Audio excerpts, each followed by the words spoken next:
Halo, waktunya kamu simak podcast Care and Support yang dipersembahkan oleh International Labour Organization dalam rangkaian International Day of Care and Support, dan ini merupakan series of podcast ILO dan KBR untuk mempromosikan pentingnya kerja layak dan ekonomi perawatan.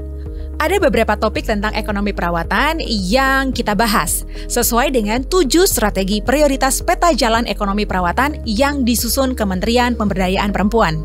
Ada 4 yang akan kita bahas, antara lain layanan dan program pengasuhan anak atau daycare, penguatan layanan perawatan lansia, peningkatan akses terhadap cuti maternitas, dan peningkatan keterlibatan laki-laki dalam perawatan termasuk cuti paternitas. Pada episode kali ini, kita akan ngobrolin tema akses kesehatan ibu, hak setiap perempuan bersama saya, Eva Tarigans. Pelayanan keperawatan untuk wanita usia subur, ibu hamil, ibu yang baru melahirkan, bayi dan keluarganya atau dikenal dengan maternitas mencakup masa sebelum kehamilan, selama kehamilan, persalinan, nifas, dan hingga bayi berusia 40 hari.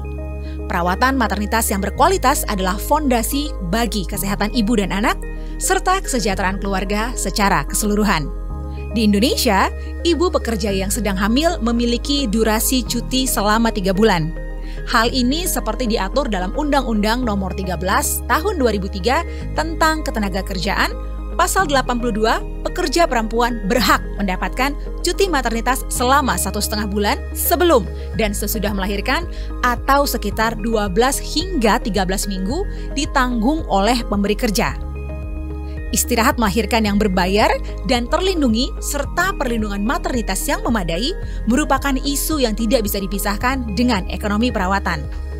Tetapi, secara perbandingan, durasi cuti melahirkan ini masih lebih rendah dari standar yang ditetapkan International Labour Organization (ILO) dan juga lebih rendah dari kebanyakan negara lain.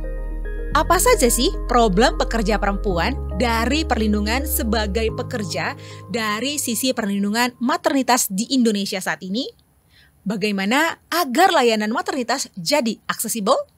Lebih jauh kita akan berbincang dengan kedua narasumber kita. Ada Mbak Erly Dewi Nuriana selaku National Project Coordinator untuk Care Economy dan Ibu Natalia selaku Driver Delivery Makanan Online. Halo, selamat pagi Ibu dan Mbak Erly. Apa kabar? Juga baik. Ini aku kalau bertemu dengan perempuan-perempuan hebat nih langsung semangat ini untuk ngobrol hari ini. Dan saya yakin sekali nih banyak pendengar dan juga yang melihat podcast ini akan semangat nih. Karena langsung ada hero yang hadir di sini. Selain Mbak Erly ada Ibu Natali. Ini kita mau ngobrol-ngobrol nih. Tadi kalau kita lihat tuh job desk-nya kayaknya 1 ibu 7 job desk kayaknya ya. Ibu ini selain sebagai ibu rumah tangga, ternyata juga sebagai driver makanan online ya, delivery ya? Just Tip. Oke. Oh, Just Tip juga? Just Tip makanan. Just Tip kemudian makanan. Ada langganan yang antar jemput anak pulang sekolah, anak orang. Iya, anak orang. Terus dari Yayasan Cat Lover juga ada. Jadi sering diminta tolong untuk bantu antar jemput. Oh, Binatang oke. kaki empatnya. Oh, baik. Anabul-anabulnya ya. Tapi sebelumnya, mohon maaf sekali Bu kalau pertanyaan saya ini agak sedikit sensitif sebelumnya. Tapi mohon maaf, Ibu masih memiliki pasangan kah atau sekarang ini single fighter? Masih. Okay. Cuman lebih ke sekarang ini saya bukan lebih mencontohkan ke anak-anak. Oh, oke. Jadi kalau kamu mau sesuatu ya keringetan dulu, berjuang dulu, manisnya nanti gitu loh. Mereka harus diajarin. Kalau untuk senang-senang sih gampang ya, cuma diajarin susah dulu nih. Tapi sebelumnya kalau untuk pekerjaan suami apakah sama atau enggak? Suami ada kerja di salah satu restoran di Senopati, dia sebagai chef. Jadi tapi tetap memberikan kebebasan karena kan ada juga suami-suami yang kayak nggak, jangan jaga anak aja kamu, jangan kamu kemana-mana, tapi ini dikasih izin. Dia bisa jadi bestie kok. Oh, bisa jadi bestie. Jadi sekarang saya di sini, dia jadi bapak-bapak 2 anak di rumah. Bapak rumah tangga ya sekarang di rumah tangga. Tapi kalau untuk menggeluti profesi sebagai perempuan pekerja, apalagi ini bekerjanya di jalanan loh nih kan, ngantar anabul, just tip, makanan seperti itu. Ini sudah dari tahun berapa sih digeluti pekerjaan ini? Saya awalnya itu dari tahun 2015. Oh, udah lama ya berarti ya. Zaman dulu tuh kalau kita sesama ojol papasan tuh kalau sesama. Yang A ketemu A, tin ya kan. Si B ketemu si B, tin. Karena aku cewek sendirian tahun 2015 itu jarang. Banyak ya. Ladies. Semuanya ya dari A, B, C dulu masih rame itu. Tin. Aki aku soak. Tapi untung cuma Tintin Bu ya, nggak telolet gitu ya. Saya joget Bu. Kencing banget Saya joget dah. Cuma Tintin. Cuma Tintin doang ya. Tapi kalau untuk karena kan pekerjaan seperti itu ya di jalan raya itu kan memang identik dengan banyak pria. Awal-awal pasti sedikit sekali yang perempuan ya mengambil itu. Atau Emang banyak? jarang banget. Jarang sampai sekarang. Sampai sekarang. Wow. Jarang. Jadi kalau ketemu papasan tuh kayak mereka kan aku udah nggak pakai jaket kan, jadi sudah jatuhnya freelance. Oh. Cuman kalau ngelihat mereka tuh kayaknya ayo Mbak, semangat Mbak. Ayo Mbak. Ya, binder Mbak, binder gitu ya. Pengen dorong, ayo Mbak. Tapi kalau sudah dari 2015 kalau nggak salah tadi Bu ya, 2015 ya? Awalnya itu dari, ini kan saya pernikahan kedua. Pernikahan pertama itu saya awalnya cuma nyonya yang punya kerja juga, cuman tiap bulan dapat duit. Happy. Kemana gitu kan, nggak punya tabungan. Yang benar-benar punya duit ya abisin. Terus tiba-tiba berantem sama suami kecelakaan kerja. Aku cuma punya motor, SIM. Oh berarti keadaan memaksa ya. Keadaan yang memaksa, mau nggak mau harus mau buat anak dan keluarga ya. Dan asli malu banget awalnya. Karena nyonya tadi ya. Aku nyonya gitu ya. Terus tiba-tiba harus jalan gitu ya. Dengan teman-teman yang iya benar. Ada sih rasa-rasa seperti itu agak ya berarti. Yakin loh gitu. Cuman yang aku pikirkan ini anak. Aku poin pentingku itu adalah anakku harus lebih baik dari saya dan suami, almarhum suami ini. Kita punya cita-cita di mana pas kita datang ke Jakarta itu kita ngelamar kerja. Wow, tetap ngelamar. Gak ada yang kerja. bagus. Karena ijazah kita cuma SMA kan. Gak ada yang bagus. Terus ngomong susah ya ternyata di Jakarta. Ya udah nanti someday kepengennya punya anak yang lebih minimal sarjana. Dari ngojol itu sampai berjibaku bolak-balik itu kita berjatuhan. Alhamdulillah anakku kelar. Ya dari ngojol. Wow, luar kita biasa. Kita ngojol berdua. Luar biasa. Punten ini mau nanya lagi Bu. Ketika ditinggalkan suami hanya dengan SIM, STNK dan sebuah motor itu anak usia berapa? SMA kelas 1 kurang lebih. Kelas 1 SMA. Itu waktu Ibu memutuskan untuk jadi ojol, reaksi anak gimana? Ya, dia cuman yang dia biasa yang anak cowok yang makannya banyak, yang penting gue dapet jajan ya kan. Jadi dia nggak yang paling saya ngomong kondisi ini udah nggak ada bapak loh. Iya betul. Tolong ya porsi makan tolong ya. Wah dibilang loh porsi makan ya. Terus kayak dulu kan kalau minta sesuatu dia ngomong bapak aku mau sepeda jangan pulang kalau nggak bawa sepedanya. Nanti sore bapaknya pulang bawa sepeda. Wow sebegitunya indahnya kehidupan itu sebelum turun ke jalan ya istilahnya ya Bu ya. Kulkas itu isi ya ada lah walaupun telur 4 biji. Ada pokoknya. Terus tiba-tiba pulang kerja pagi buta itu. Saya udah di Manggarai itu.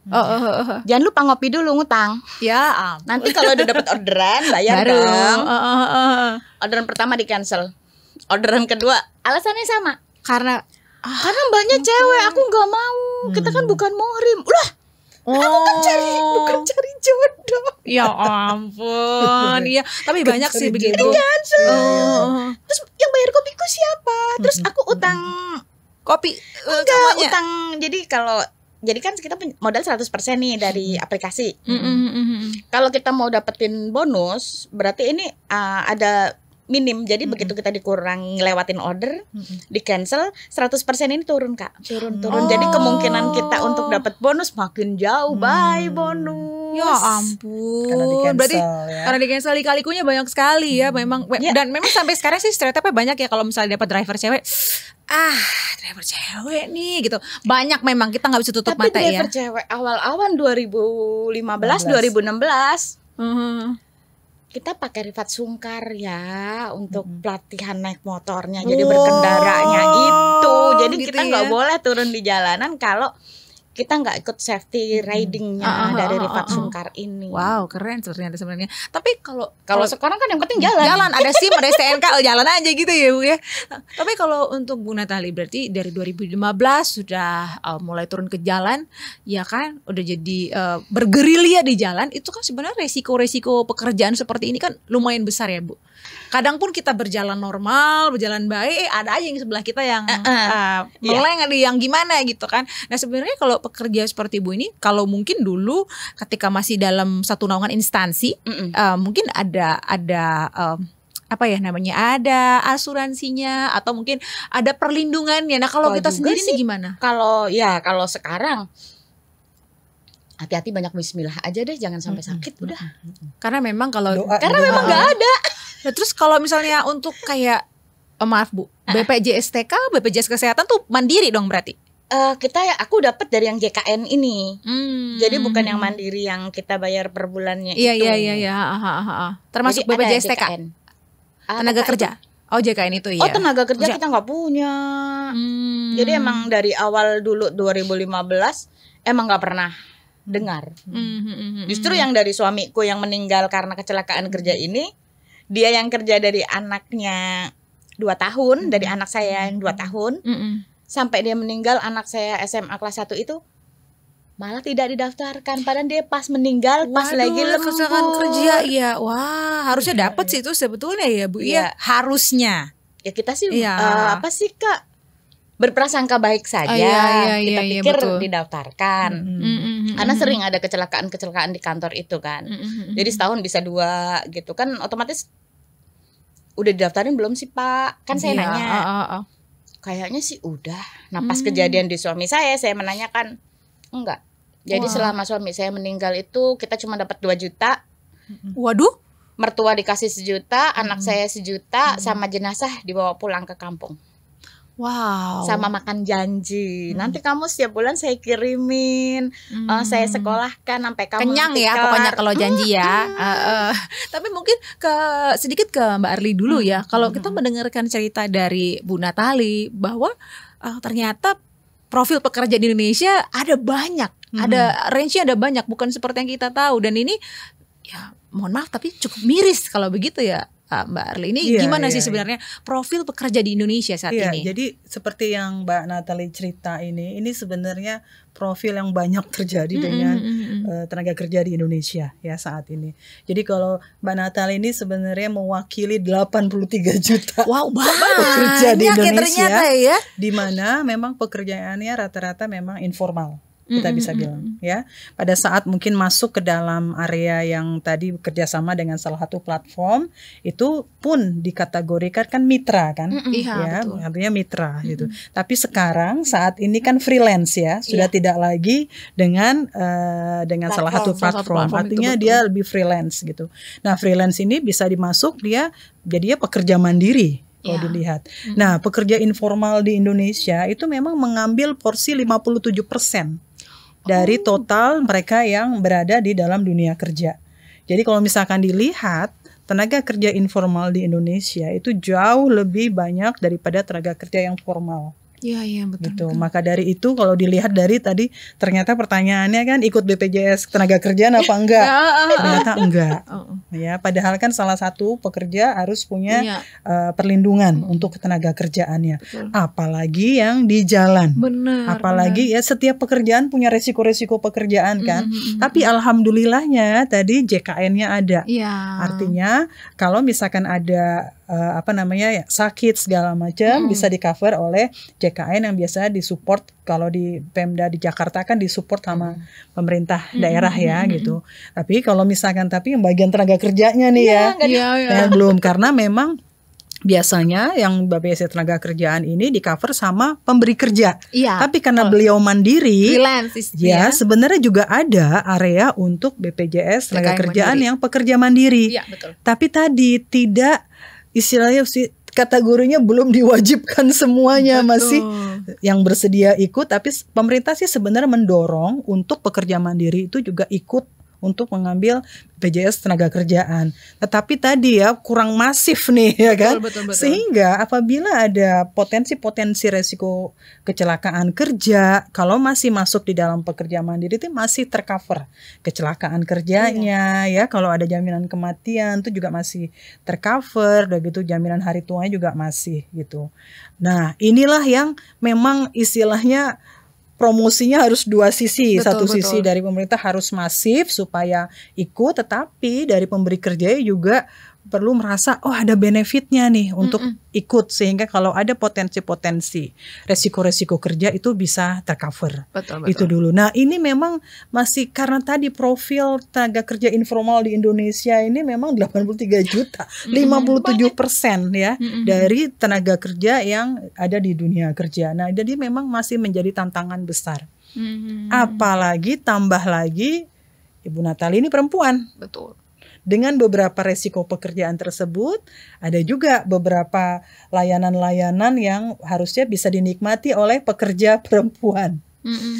Mungkin tadi seperti yang hubungan kalau kita topik awal tadi dari sisi cuti melahirkan. Iya, betul. Bu, dapat nggak Bu waktu itu cuti melahirkan? Iya. Ibu bisa cuti nggak pas lagi hamil nih? Pas lagi hamil. Ditanya nih sama si ibu, cuman emang saya kan jatuhnya nggak bulanan, jadi per minggu. Nah, dihitung ini selama 1 minggu aku masuknya berapa kali. Emang begitu. Dan emang beliau menawarkan mau cuti, mau libur enggak? Kan dalam pikiran saya, ngapain libur? Gak dapat duit. Itu lumayan buat beli minyak telon. Iya bener kan. Tapi kalau untuk kayak seperti mungkin sudah disinggung sama Mbak Arli sebelumnya, tapi memang kalau di kita sebagai pekerja informal lah, freelance seperti Bu Natali, itu kalau melahirkan, cuti melahirkan itu hanya dianjurkan saja, boleh diambil boleh tidak, atau seperti apa?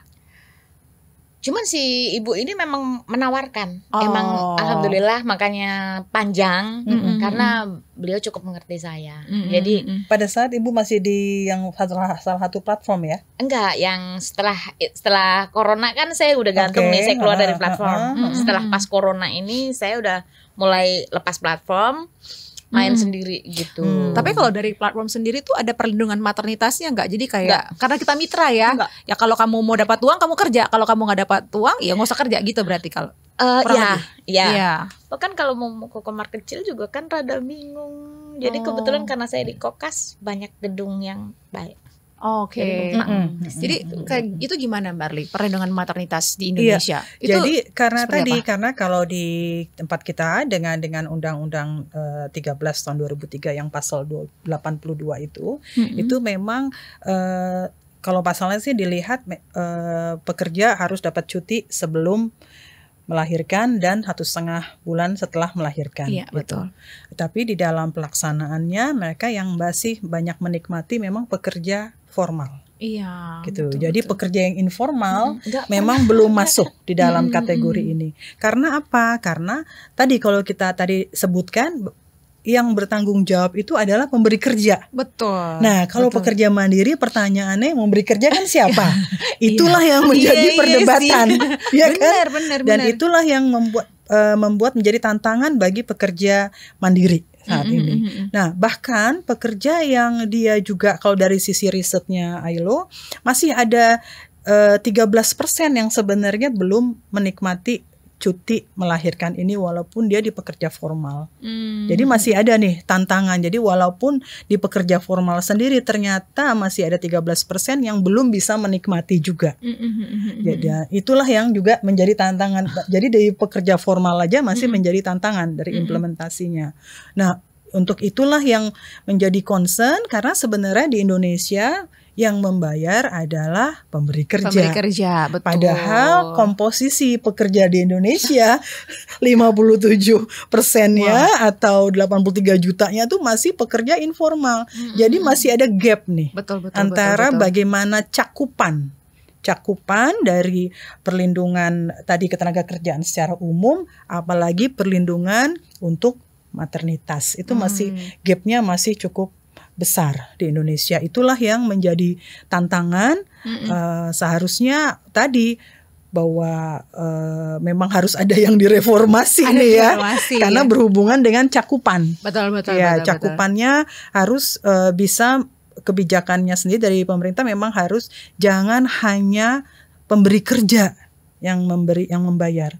Harusnya dia pendekatannya adalah dengan kontribusi. Betul. Jadi harus yang berkontribusi adalah pemberi kerja, lalu pekerjanya, dan pemerintah pada kondisi-kondisi tertentu. Sehingga walaupun misalnya ada pekerja mandiri, tapi karena dia berkontribusi dari awal sebelum dia hamil ya, jadi sejak masuk usia kerja dia harus sudah mulai masuk sebenarnya akses pada perlindungan asuransi ketenagakerjaan. Idealnya gitu. Sehingga pada saat dia hamil kan biasanya tenaga kerja masih muda kan, sekitar paling muda nih ya mungkin 18 tahun 19 tahun harus sudah mulai ikut, sehingga pada saat nanti dia hamil berumur mungkin sekitar 21 tahun sudah punya nih tabungannya. Nah, disitulah yang membuat pekerja mandiri pun sebenarnya bisa walaupun tidak ada pemberi kerja. Gitu. Ya, jadi masuk akal banget, jadi itu yang sebenarnya menjadi pertimbangan gitu. Jadi konsepnya memang konsep cakupan dulu dan harusnya sistemnya kontribusi. Dan semua orang harusnya diwajibkan untuk ikut, karena kalau diwajibkan kan pemerintah juga dananya juga ada kan. Kalau sekarang pertanyaannya, yang bayar siapa? Nah, itulah yang menjadi tantangan. Tetapi itulah yang perlu kita sampaikan, sehingga bagaimana kita terus mengadvokasi bahwa akses untuk perlindungan maternitas, khususnya untuk cuti maternitas ini bisa juga menjadi benefit dari BPJS yang ada. Harusnya jadi salah satu benefit gitu, sehingga dia juga bisa dinikmati oleh pekerja yang mandiri juga gitu, apabila sistemnya kontribusi. Nah, itu sih sebenarnya intinya. Setuju sekali. Wow, terima kasih sekali jawabannya Mbak Arli. Ini benar-benar membuka pemahaman kita juga ya. Ternyata memang perlunya advokasi seperti Mbak Arli bilang tadi, perlunya sosialisasi dan edukasi, karena mungkin saja banyak teman-teman pekerja yang mau melakukan itu, tapi tidak ada yang memberitahu, tidak tahu step-stepnya seperti apa. Dan mungkin kalau kita obrolin tadi ya Bu Natalia, dari mulai kerja 2015 sampai sekarang 2025, kalau sedikit saja disisihkan itu udah kayak menang jackpot kalau 2025 harusnya ya. Cuma itu tadi kekurangan kita adalah mungkin kita sebagai pekerja juga kurang tanggap untuk mendengarkan informasi, atau memang sosialisasinya itu juga tidak langsung sampai ke targetnya. Kita juga kurang tahu di mana miss-nya ini, seperti itu ya. Tapi mudah-mudahan dengan obrolan kita ini juga bisa membawa sedikit pencerahan untuk teman-teman di luar sana, untuk yuk mulai nih. Gak ada kata terlambat ya Mbak Arli ya, mulai dari sekarang. Tapi mungkin boleh kita sedikit tambahi lagi. Kalau tadi manfaatnya udah jelas banget dijelaskan sama Mbak Arli.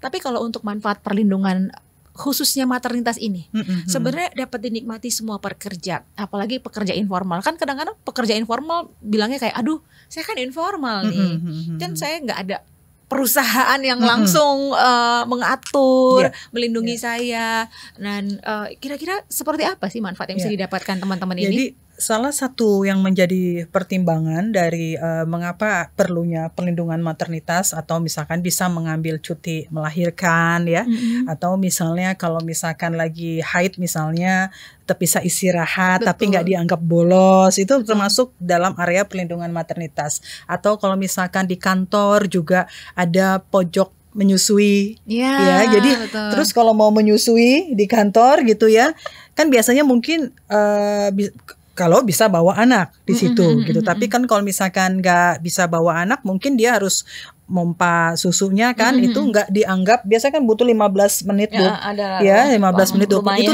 tidak dianggap bolos. Nah, kuncinya kalau di dunia kerja secara prinsip, pada saat perempuan atau pekerja melakukan pekerjaan-pekerjaan perawatan yang tidak berbayar, dianggapnya ini kan kita kalau ngurus anak ya mesti dibayar kan, dianggap begitu ya gitu. Itu harusnya merupakan pekerjaan produktif juga. Itu pekerjaan penting gitu. Karena ketika kita berinvestasi pada tugas-tugas perawatan, tentunya ada yang kita perjuangkan, yaitu anak kita sendiri, kualitas kesehatan dan layanannya. Nah, pekerjaan-pekerjaan seperti ini harusnya dihargai. Nah, bagaimana manfaat dari seperti tadi ya, manfaat dari cuti melahirkan atau pelindungan maternitas, ada pojok ASI ya, atau misalnya ada tempat menyusui, itu harus dianggap sebagai pekerjaan juga. Jadi nggak dianggap bolos. Apa konsekuensinya? Kalau dia nggak dianggap bolos, nggak ngurangin uang kerja. Itu kuncinya. Jadi walaupun dia misalnya istirahat untuk menyusui, nggak dianggap bolos.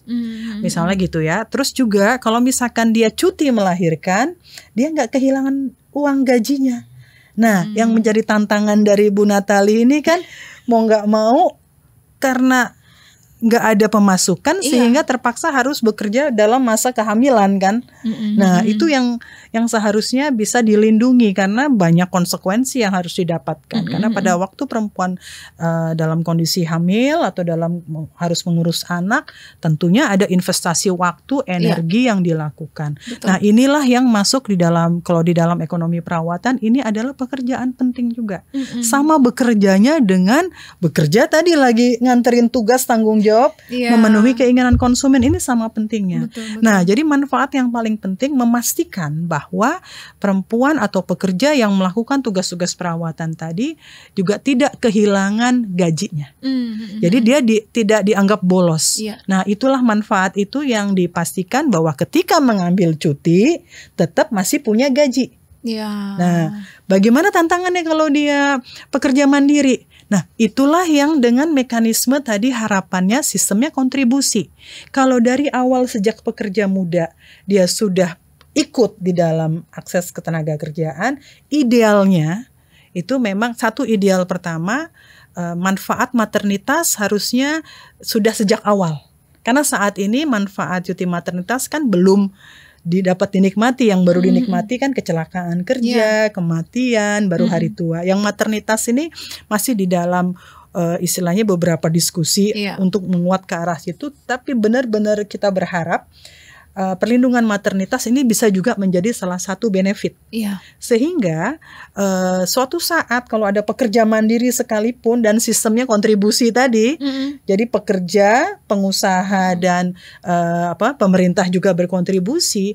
Walaupun saya pekerja mandiri, saya sudah mulai nabung sejak awal. Sehingga pada saat saya misalnya 18-20 tahun baru masuk, saya mau rencana menikah, misalnya anak, misalnya hamil rencana umur 21 atau 23, kan dananya udah ada. Nah, di sinilah yang membuat dia nggak harus resign dari pekerjaan, tetapi dia tetap bisa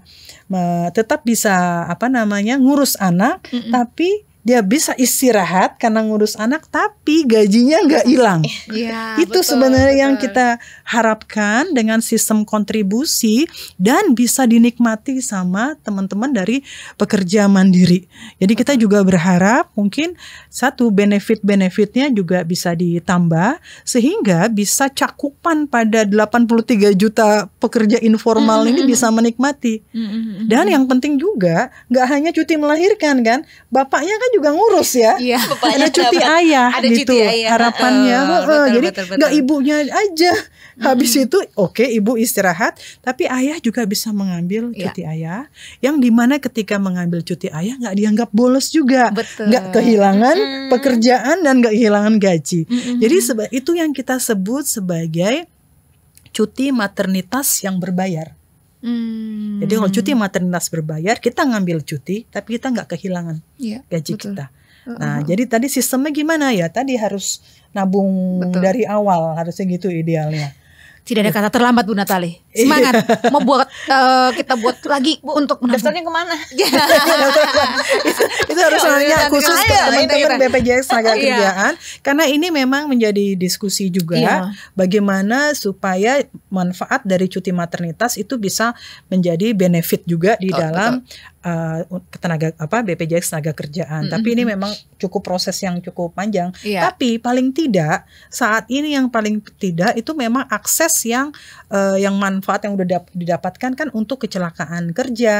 Betul. Ya, untuk kalau misalkan kematian atau yang hari tua, betul. Paling tidak itu. Betul. Sebelum ini kita juga berjuang untuk benefitnya ditambah nih.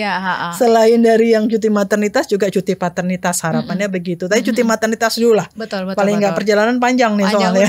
Masih digodok semuanya. Tapi kalau tadi kita ngobrol di awal bahwa durasi cuti di Indonesia itu kan termasuk agak sedikit pendek ya daripada negara-negara lain. Kalau kita dengar 1,5 bulan dia sebelum dan sesudah melahirkan atau in total 3 bulan gitu ya. Nah, kalau boleh dibilang kan durasi cuti ini masih di bawah standar ILO bukan sih Mbak? Dan kira-kira apa sih kendalanya kenapa kita belum bisa mengikuti standar internasional yang 6 bulan kalau nggak salah ya, standar internasional ya Mbak ya? Jadi gini, kalau dari standar ILO-nya sendiri sebenarnya standar ILO-nya 14 minggu. 14 minggu tuh sebenarnya kategorinya juga bisa dihitung sekitar 1,5 bulan. Kalau kita kan antara 12 sampai 13 minggu. Jadi sebenarnya cuman kurang 1 minggu. Aku pikir sampai 6 bulan loh tadi. Bukan ya? Bukan begitu. Jadi kalau standar minimumnya 14 minggu. 14 minggu. Jadi sebenarnya Indonesia kan 12 sampai 13 minggu, ya kan? Nah, jadi sebenarnya hanya kurang 1 minggu untuk bisa masuk di dalam standar minimum. Ya, tapi memang yang menjadi tantangan istilahnya pada saat Indonesia nih dituju yang standar minimum kan belum nih dari 13 ke 14. Beberapa negara-negara lain bahkan sudah sampai ke yang sampai 6 bulan. Betul. Jadi kalau Indonesia lagi mau menuju standar minimum 3 bulan aja, tinggal kurang seminggu lagi. Negara-negara lain sudah mulai mengarah ke yang 6 bulan. Nah, jadi gitu. Jadi sebenarnya tapi standar minimumnya tetap 14 minggu. Nah, tantangan kita tadi kita masih dinikmati sama yang formal. Nah, itu sebenarnya tantangan yang harus diatasi dulu, bagaimana bisa cakupannya juga melindungi yang pekerja mandiri tadi atau pekerja yang bekerja di UMKM, ya kan, di mikro yang itu kan juga tantangannya banyaknya di situ. Itu sebenarnya itu dulu yang cakupan dulu deh dengan yang ada. Maka dari itu kalau dari sisi undang-undang yang baru untuk undang-undang tentang 1000 hari kelahiran, ya itu yang baru nomor 4 tahun 2024, memang kan sudah ada penambahan menjadi 6 bulan. Tapi kan untuk kondisi khusus gitu. Ada terms and condition-nya. Jadi gitu ya. Untuk sinkronisasi juga dengan Undang-Undang Ketenagakerjaan yang ada saat ini. Jadi penambahan 6 bulan itu menjadi 6 bulan itu karena kondisi khusus, baik kondisi khusus terjadi pada istri yang baru melahirkan jadi ibunya atau kondisi khusus di anaknya. Jadi sebenarnya semakin kecil lagi siapa yang bisa menikmati itu. Betul, ya kan? Betul. Jadi intinya sih sebenarnya kalau dari sisi kita melihat secara besar memang cakupan dulu yang harus ditingkatkan. Sembari tadi sebenarnya pemerintah sudah mengupayakan untuk sampai bisa 6 bulan tapi pada kondisi khusus. Artinya belum general. Nah, sebenarnya tantangannya di generalnya dulu, cakupannya harapannya bisa ditambah sehingga teman-teman yang pekerja mandiri di UMKM, mikro, yang reseller yang apalagi yang punya resiko di jalan itu harus dapat perlindungan dulu baik dari sisi ketenagakerjaannya. Gitu. Baru tambah lagi dari perlindungan maternitasnya karena kita nggak pengen ya kan lagi hamil masih ngojol. Tapi kemarin besok punya anak juga kan? Ini hari ini masih kerja. Ya ampun. Tapi kalau Bu Natali sendiri ketika hamil itu sampai kan kalau normal kan 1,5 bulan sebelum melahirkan. Enggak, aku 1,5 bulan setelah. Besok pagi jam 12 lahiran, jam 2 siang lahiran. Hari berikutnya hari sebelumnya itu masih kerja. Wow, strong sekali Anda ya. Tapi terus habis lahiran juga berapa lama? Aku lahirannya normal. 3 hari kemudian, jangan bilang 3 hari kemudian. Seminggu. Serius. Aduh. Dan jahitanku bukan jahitan yang kan jahitan lurus gitu. Aku miring. Zigzag ya kayaknya. Karena gerak. 1 minggu setelah melahirkan. Aku bawa sendiri. Jadi terus babynya dibawa juga. Kalau cuacanya bagus aku gak bawa, aku bawa gendong. Nenen juga di dalam. Itu kalau ASI juga. Terus itu kalau penumpangnya ada komentar atau customernya ada yang komentar nggak? Justru malah makanan. Saya menyembunyikan itu. Jadi aku nggak bilang sama yang ngasih kerjaan kalau kondisi aku lagi hamil atau nanti aku bawa bayi, jangan kaget gitu-gitu. Aku memang nggak pernah ngomong. Saya takut nanti malah dianya takut. Cancel gitu ya. Tapi lagi pas di platform juga saya bilang, Mbak mohon maaf, tolong jangan komen ya kalau saya lagi gini. Tapi kalau kemarin itu sempat bawa anak, sampai umur berapa anaknya dibawa, Bu? Sampai detik ini, Kak. Wow. Keren sekali loh Ibu, ya ampun. Ini memang harus diproteksi dan dilindungi. Iya. Kesehatannya, bener ya Ibu ya. Jadi tidak hanya kalau diceritakan oleh Mbak Natalia ini, gak hanya dalam masa dia saat hamil, tapi ternyata beliau ini juga membawa anak pada saat lagi kerja. Wah, ini di private nih. Ini sebenarnya another services yang harus kita sediakan juga dari sisi pemerintah. Jadi apa kan menjadi tantangan untuk cari TPA gampang atau mudah Bu saat ini? Kenapa anak nggak titipin ke gimana ya Bu ya mah? Kalau yang kalau naruh ke tetangga atau apa? Tetap dong. Duit juga seribu. Benar yang nolnya 6. Iya. Minim ya. Banget benar. Minim banget juta ya. Tapi maaf Bu, aku agak sedikit pertanyaannya agak sedikit sensitif. Tapi dibawa anak seperti itu resiko anaknya gampang sakit atau malah justru anaknya lebih strong? Itulah kenapa kalau orang lain kan pada bangga dengan anak aku susunya ini loh, anak aku susunya inilah, merek-merek yang mahal-mahal itu. Saya cukup pakai ini ASI. Karena ASI. Kenapa? Biar aku bisa gembal kemana-mana. Bisa ikut aku kerja. Air strong ibu memang ya. Langsung. Tapi mungkin itu ya Mbak Arli, mungkin karena akses layanan perawatan maternitas yang berkualitas belum merata mungkin di Indonesia ya. Jadi kalau kita tadi ngebahas tentang bagaimana perlindungan maternitas dari sisi akses untuk bisa cuti ya, tapi cuti yang berbayar. Tapi kalau sosok Mbak Natalia ini juga membutuhkan sebenarnya layanan daycare yang terjangkau dan berkualitas. Betul. Untuk anak usia 0 sampai 2 tahun. Ya kan? Tadi karena beliau mau nggak mau kalau misalkan untuk mengakses layanan perawatannya kan harus ngeluarin kocek nih ya. Betul. Istilah ngeluarin lagi satu yang 0 yang 6 tadi. Ya karena apa? Memang tidak tersedia juga untuk layanan-layanan daycare, terutama untuk mereka untuk yang bagi pekerja-pekerja mandiri kan banyak nih ibu-ibu. Karena biasanya akhirnya ibu kan sebenarnya bisa memilih juga untuk tidak kerja. Tapi kalau nggak kerja bagaimana saya pemasukannya ya kan? Iya, betul. Nah jadi pada ini Mbak Natalia ini benar-benar contoh bagaimana sulitnya pekerja perempuan pada saat memiliki tanggung jawab untuk hamil dan juga mengurus anak, ternyata minim banget pilihannya.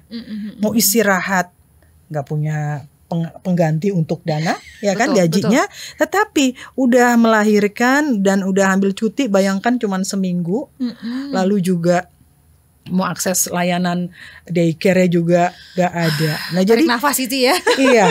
Jadi ini sebenarnya perlindungan maternitasnya sebenarnya tidak hanya dari dia saat yang tadi haid misalnya atau enggak ambil ada pojok menyusui cuti maternitas lagi hamil, tapi juga layanan daycare yang berkualitas dan terjangkau sehingga kita sebagai pekerja perempuan atau pekerja dengan tanggung jawab keluarga lebih tenang kan. Betul. Jadi ini benar-benar potret ya betapa besar tantangan pekerja-pekerja Indonesia khususnya yang mandiri, khususnya di sektor informal, mungkin UMKM yang juga mungkin punya tantangan pekerjaan lain. Kebetulan yang di Bu Natalia ini tantangan pekerjaan kebetulan di jalan. Lebih beresiko lagi. Sangat ya beresiko kan? Malah sebetulnya ya, sangat beresiko. Plus bawa anak loh, bandel loh ibu ini, nakal ibu ini ya sebenarnya. Tapi mungkin ini pertanyaan terakhir nih Mbak Arli ini ya. Gimana sih peran pemerintah sebenarnya dalam meningkatkan akses pekerja informal atau mungkin UMKM untuk mendapatkan perlindungan maternitas?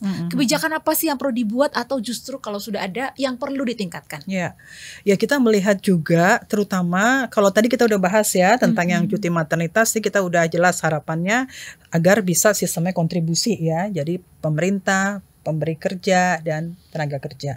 Tapi kalau untuk dia misalnya sudah punya anak dan sudah melahirkan, sebenarnya undang-undang 1000 hari kelahiran yang baru, Undang-Undang Nomor 4 tahun 2024 ini sebenarnya sudah mulai mengarahkan adanya akses untuk tempat penitipan anak. Gitu. Khusus untuk 0 sampai 2 tahun itu harusnya mulai didorong baik dari pemerintah kota atau pemerintah di lokal gitu ya, harus disediakan. Karena harus terjangkau dan berkualitas juga. Kan kalau nggak berkualitas kita juga nggak bersedia ya. Dia kepikiran anakku udah makan atau belum, ya kan? Jadi salah satu yang kita lihat progres yang terbaru untuk di pemerintah Indonesia ini adalah adanya satu klausal yang berkaitan dengan tempat penitipan anak. Dan itu harus bisa terjangkau. Baik terjangkau dari sisi harga, terjangkau dari sisi tempat, ya kan? Tempatnya juga bisa di mana ditipin sih, dan juga jam operasional juga terjangkau, jangan cuma 2 jam, harus ngikutin jam kerjanya pekerja dengan tanggung jawab keluarga tadi, dan berkualitas. Karena apa? Karena kalau misalkan nggak terjangkau, akhirnya tidak menjadi pilihan lagi. Kan tadi tujuannya kondisinya pekerja nggak punya pilihan, sehingga dia either dia resign atau tadi terus bekerja dengan resiko. Gitu. Jadi resikonya bisa menjadi lebih tinggi baik untuk bayi, baik untuk anak. Karena tadi pilihannya adalah salah satu memang penting punya kebijakan dulu.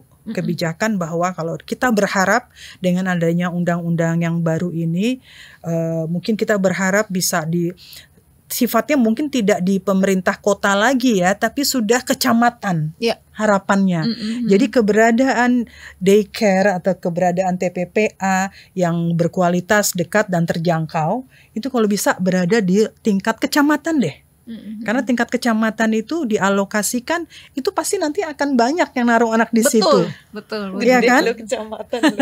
Iya, jadi bukan karena kalau di kota bayangkan kota kan semua luas ya. Tapi kalau kecamatan kan kelihatan. Ini kecamatan banyak pekerjanya, banyak pekerja perdagangan, apa di pertanian, tapi paling tidak terutama di suburban deh. Kalau nggak mau langsung ke desa, tapi di suburban, kota-kota suburban ini kan kecamatan banyak, paling tidak ada satu, yaitu wujud dari implementasi dari Undang-Undang 4 tahun 2024. Jadi tidak hanya kan sekarang perusahaan yang didorong nih untuk punya, tapi nggak semua perusahaan kan tadi kita profilnya perusahaannya dominannya mikro, UMKM, suruh buat daycare kan susah.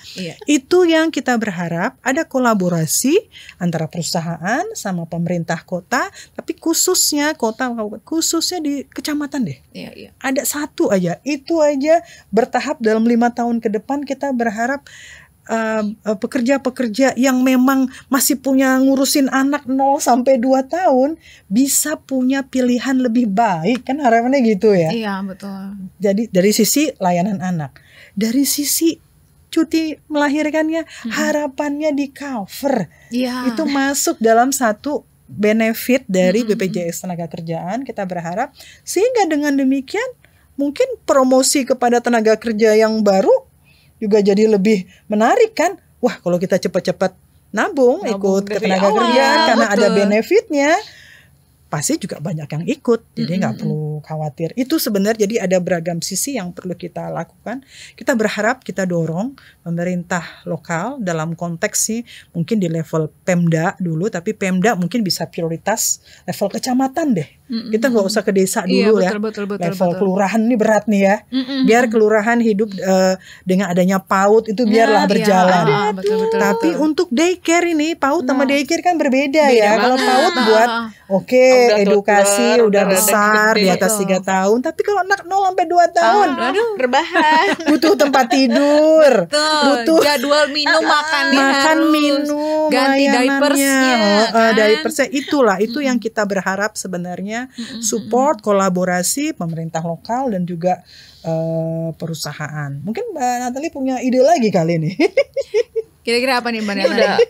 Udah langsung kira-kira di mana ya? Besok mau nitip gitu. Ya udah langsung kayak gitu ya. Terus sama mau langsung mulai nabung. Oh iya. Tidak ada kata terlambat ya. Betul-betul. Iya. Kalau sekarang saya udah nggak pakai lipen-lipenan lah ya. Udah nggak yang kalau dulu belinya lipen mulu. Waduh, harus tetap cantik walaupun di jalan ya. Harus gitu ya. Sekarang yang dipikirkan ini bocah-bocah. Masa iya ntar aku tua si ini cover si ini cover si ini. Ya benar, satu-satunya cara ya mempersiapkan dari awal itu. Betul. Iya betul. Dan artinya kalau tersedia kan sebenarnya berkeinginan ya untuk ikut. Nah, oke, itu dia juga. Udah nggak mikir dua kali, pasti ikut. Dan mudah-mudahan sih obrolan kita hari ini juga bisa menjadikan satu insight buat teman-teman di luar sana, para pekerja informal, untuk mulai berbenah diri juga. Karena kalau pekerja informal ini hanya kita mengandalkan diri kita ini. Jadi yuk sama-sama kita kalau sudah dengar podcast ini atau mungkin menonton podcast ini kembali nanti ya, sama-sama mendapatkan insight baru untuk sembari berbenah diri dan mempersiapkan diri untuk masa depan kita. Jadi untuk kedepannya kita sama-sama bisa mendapatkan yang terbaik. Karena kalau saling menunggu nih nggak bakal jadi ya Mbak Arli ya. Tapi mudah-mudahan nih dengan obrolan kita tadi bisa memberikan insight dan juga kita semakin berbenah diri untuk para pekerja informal, khususnya yang kita obrolin saat ini ya. Dan baiklah, tadi itu obrolan saya bersama Mbak Arli Dewi Anuriana selaku National Project Coordinator untuk Care Economy, dan juga Ibu Natalia selaku driver delivery makanan online, just tip dan lain sebagainya. Banyak banget sebenarnya job desk-nya ya terkait akses kesehatan ibu, hak setiap perempuan. Terima kasih sudah menyimak podcast Care and Support yang dipersembahkan oleh ILO. Untuk ide dan masukan silahkan kirimkan email ke podcast@kbrprime.id dan tulis di bagian subjek Care and Support.